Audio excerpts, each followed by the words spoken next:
Estamos satisfechos de conversar para que los telespectadores puedan intervenir en nuestros programas en sus propias casas, hablando los asuntos que aquí se plantean con los criterios que la entrevistada y yo mismo pueda aportar sobre asuntos de la vida cotidiana, pero asuntos claves de la vida cotidiana. En ningún momento plantearemos ninguna tesis dogmática ni ninguna idea fija acerca de cualquier asunto, sino que dejamos que sea el telespectador, igual que nosotros, los que conversemos. Simplemente es eso. Hoy vamos a hablar de la familia, de distintos aspectos. Y lo primero que voy a preguntarle a nuestra compañera Ana, a la que ya conocéis de la entrevista anterior, es: ¿la familia reporta beneficios? Yo pienso que sí, porque al final es un pilar fundamental en la vida de todos y cada uno de nosotros, y nos han dado desde la educación cuando somos niños, nos han orientado de cara al futuro en temas de estudios, tanto de relaciones con otras personas, y también porque nos dan un apoyo incondicional y su más humilde opinión sobre diversos temas que nosotros le planteemos de problemas que nos surjan en nuestra vida y tal. Al final la familia son las personas que más sinceras pueden ser contigo a la hora de darte un consejo, un buen consejo. ¿Y vivir con suegros? ¿Qué te parece? En la misma casa en que estaba un matrimonio, una familia constituida, que también estén los suegros. ¿Qué te parece? Hombre, ¿Es problemático? ¿Es beneficioso? Yo pienso que es mejor que cada uno esté en su casa. Porque, hombre, por ejemplo, la intimidad es muy importante, tanto en las parejas como en la familia y tal. Y sería bueno que cada uno tenga su espacio. La verdad que yo pienso eso. ¿Tú qué opinas, Antonio? Bueno, mi opinión es que la familia no debe tener límites. O sea que si unos suegros pues son personas que participan adecuadamente en el proyecto familiar, pues no sobran, por supuesto, al contrario, añaden favores y añaden buenos resultados a la familia. Ahora bien, claro, se trata de encontrar la familia adecuada, las personas idóneas para que se lleve bien la vida familiar. Y además también con la idea de disolver esa unidad familiar en el primer momento en que se vea que aquello no va por buen camino. Esto también hay que hacerlo, o sea, no puede uno limitarse a estar viviendo con unos familiares que no son inmediatamente los consanguíneos y además quejándose de eso no puede ser jamás. O sea, que hay que convivir en una familia donde quienes estén en el mismo techo, bajo el mismo techo, sean capaces de llevar una vida adelante compartida y constructiva. Es como tiene que ser. Ahora bien, si son ancianos, ¿qué ocurre con el cuidado de los ancianos? Ahora que los ancianos están siendo de actualidad, desgraciadamente. ¿Qué opinas tú, Ana, sobre el que los ancianos estén en la casa, cómo deben cuidarse, deben estar, se les debe enviar a una residencia como el mejor sitio donde puedan estar? ¿Qué opinas tú al respecto? Porque esto les interesa a los telespectadores, saber qué se hace con los ancianos. Término que por otra parte es bastante relativo, porque a saber a quién podemos calificar ahora de anciano. No digo ya a partir de qué edad, sino a partir de qué estado clínico se le puede considerar anciano, o sea que no puede desenvolverse por sí mismo. ¿Cuál es tu criterio?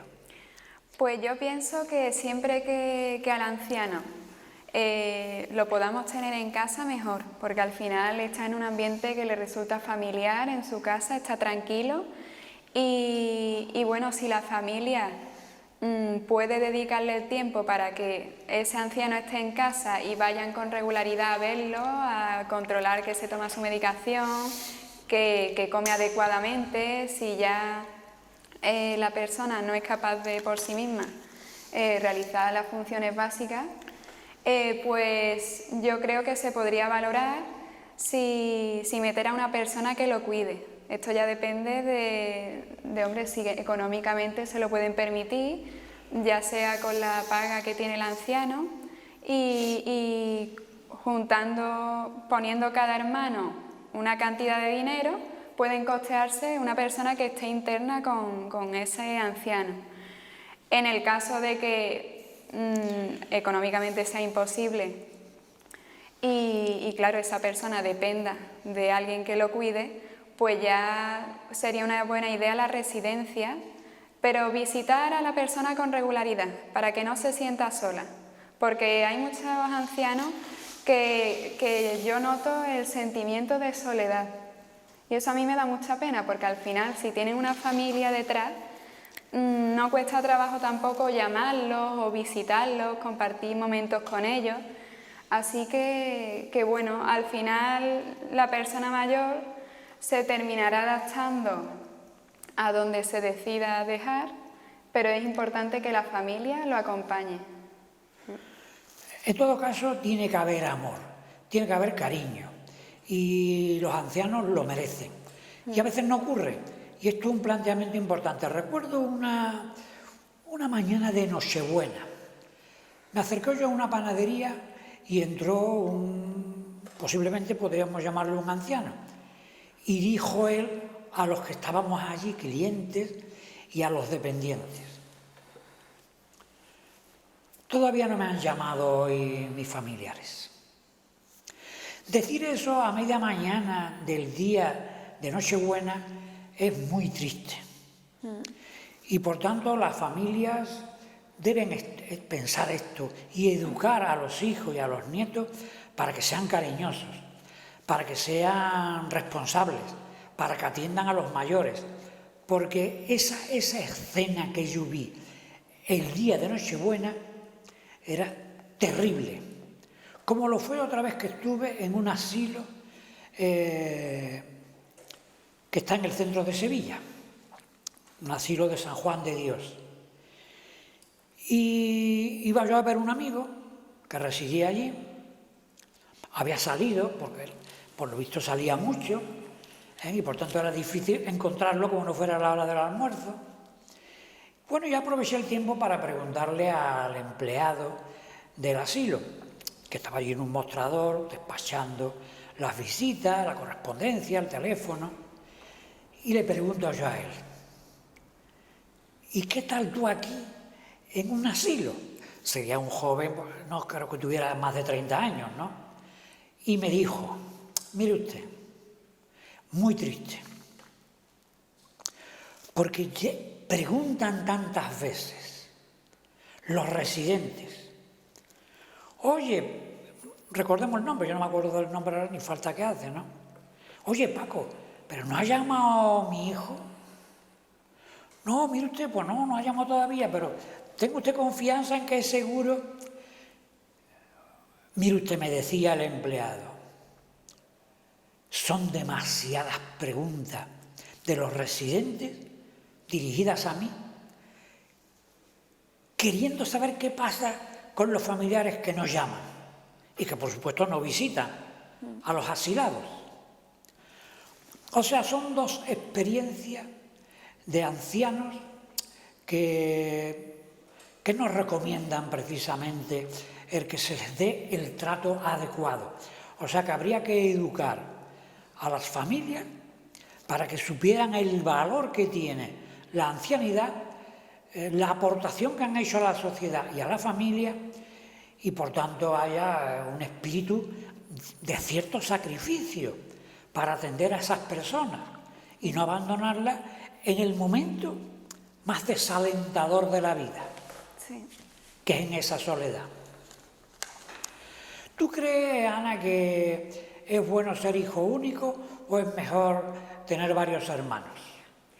Yo pienso que es mejor tener varios hermanos, porque al final, tanto en el desarrollo a lo largo de la vida, que hombre, tener hermanos al lado, ya sean mayores o menores, pues te ayuda también a aprender otras cosas y tal que ellos puedan aportarte. También porque no es lo mismo que tú de pequeño estés solo en casa con tus padres, pero bueno, estés jugando y tal y no tengas un hermano con el que divertirte. Dependes al final de los amigos que tengas fuera. Y también porque el día de mañana, cuando ya los padres fallezcan, pues todavía te quedan tus hermanos y tienes ahí un apoyo familiar importante, que eso con suerte es para toda la vida.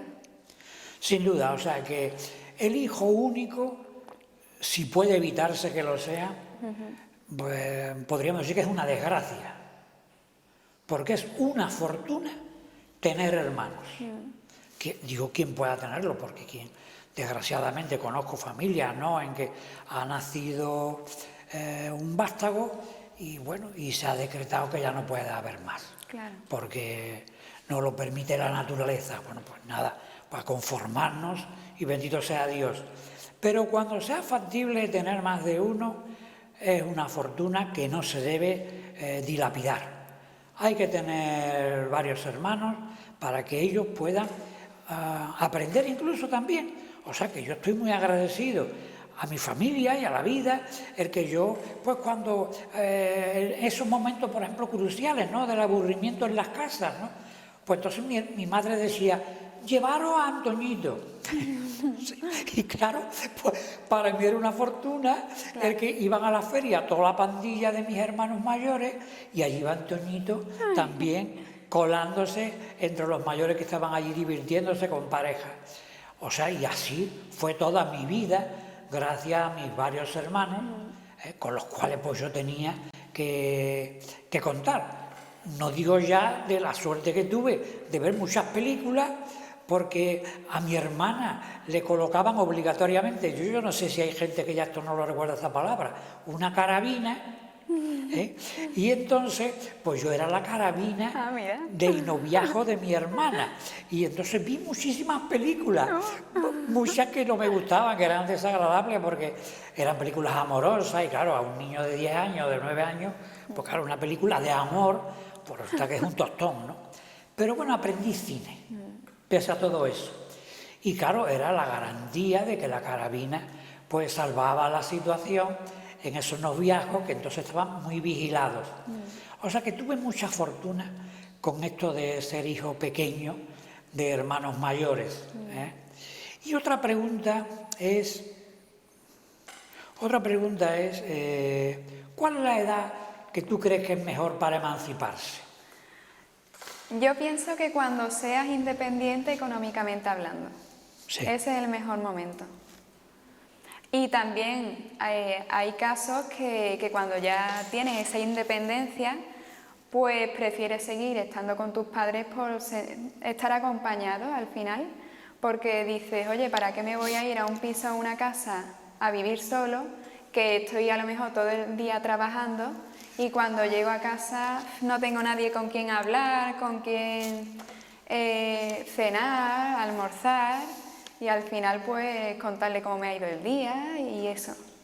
Así que hay casos así que también puedes decir, pues mira, hasta que no tenga yo una pareja ya estable, que yo vea un futuro y decida independizarme con ella, pues prefiero estar con mis padres, que estoy muy bien acompañado. Claro. El emancipado de todas maneras puede aprender, por ejemplo, a cocinar y lo puede aprender en la emancipación o aprenderlo antes. Y es importantísimo en la vida familiar que haya alguien que se desenvuelva en la cocina, con lo cual el que ya vive solo no tiene por qué estar supeditado a tener una pareja para entonces poder alimentarse idóneamente, a satisfacción.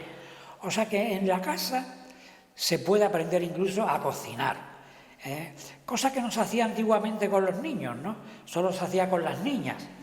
Hoy en día no cabe eso, sino que se le puede efectivamente instruir en la gastronomía a los dos sexos y entonces conseguirse en la emancipación que realmente esto se lleve de manera satisfactoria.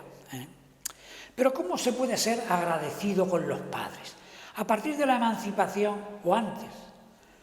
¿Cómo se puede ser y se debe ser agradecido con los padres, Ana? Pues mira, yo pienso que, por ejemplo, si vivimos con nuestros padres, ayudarlos en las tareas del hogar es una de las formas. Repartiros las tareas, uno pone la lavadora, otro el lavavajillas, otro limpia, en fin. Y esa es una buena forma. Otra forma de ser agradecido es no dar por hecho que nos merecemos todo lo que nos dan.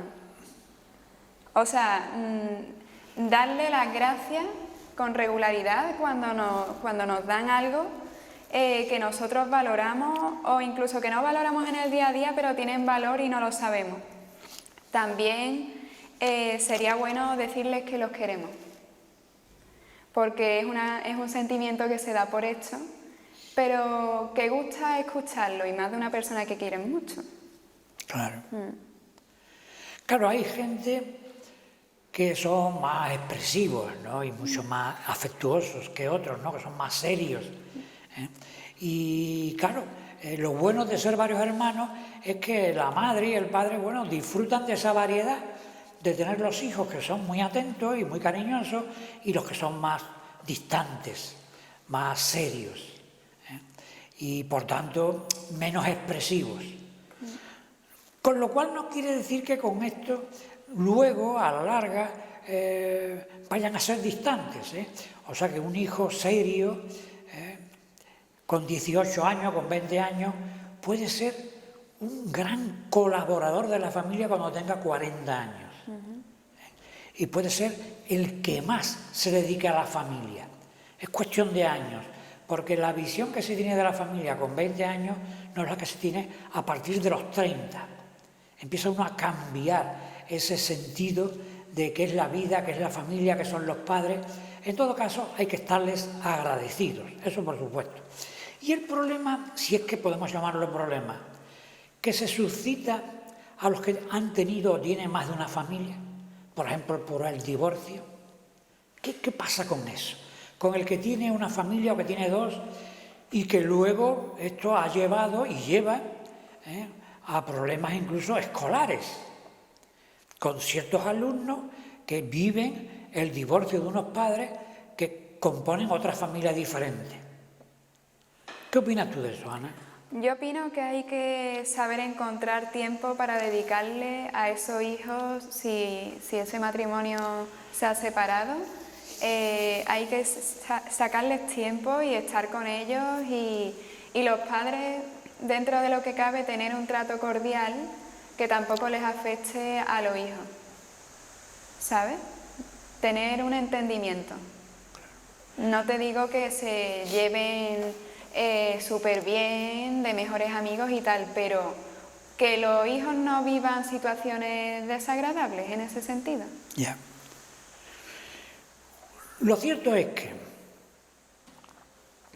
por ejemplo, en un matrimonio divorciado, los hijos, estoy hablando de casos conocidos, los hijos con edad entre 15 y 20 años, no soportan que la madre encuentre una nueva relación para un futuro matrimonio. No lo soportan, lo rechazan, hostigan a la madre para que no consolide esa nueva relación que tiene después de un divorcio que se ha producido y que ha hecho que, por ejemplo, el padre haya constituido una familia diferente. O sea que la sociedad actual, con este caso, por ejemplo, debe instruir muy bien a los jovencitos, ¿no?, a los niños, para que se vayan haciendo la idea de que no mandan ellos sobre el futuro de los padres, sobre todo aquellos que han vivido ya una situación desagradable, no querida.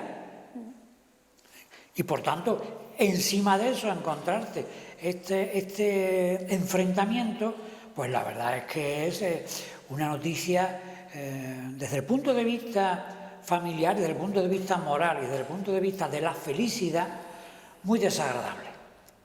Igual que he conocido a niños que cuya madre me ha dicho a mí, por ejemplo, en una entrevista escolar, me ha dicho la madre, mi hijo no puede ver al nuevo padre, no puede verlo. Y yo he llamado al hijo, me he entrevistado con la madre y con el niño, y el niño ha dicho, no puedo ver a este hombre. O sea, en esa tesitura es muy difícil que la madre pueda encontrar una solución conveniente para la felicidad que busca, la que buscan todos los seres humanos, ¿no? Y que a veces, pues, dijéramos, se hace imposible.